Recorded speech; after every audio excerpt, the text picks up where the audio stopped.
Day 41 of 100 day 6 back சேலஞ்சும் வர இருக்கிறேன்.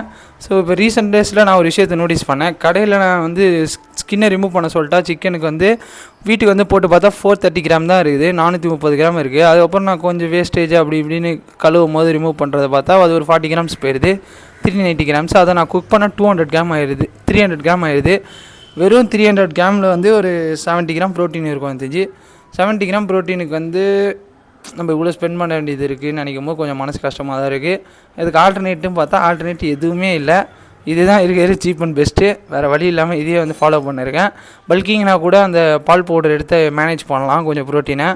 ஆனால் கட்டிங்கிறனால மேனேஜ் பண்ண முடியல. ஸோ பார்ப்போம். இந்த பிசிடபிள்யூ வந்து புதுசாக ஆர்டர் போட்டிருந்தேன். டேஸ்ட்டு நல்லாயிருக்கும்னு நினச்சேன், ஆனால் மட்டமாக இருக்குது. உண்மையாக நல்லாலே. இந்த பிசிடபிள்யூலேயே எனக்கு வாட்டர்மெலன் ஃப்ளேவர் மட்டும்தான் பக்காவாக இருந்த மாதிரி தோணுச்சு. ஸோ அப்புறம் ஜிம்முக்கு போயிட்டு ஒர்க் அவுட் பண்ணிட்டு என் போஸ்ட் ஒர்க் அவுட் மீல் சாப்பிட்டு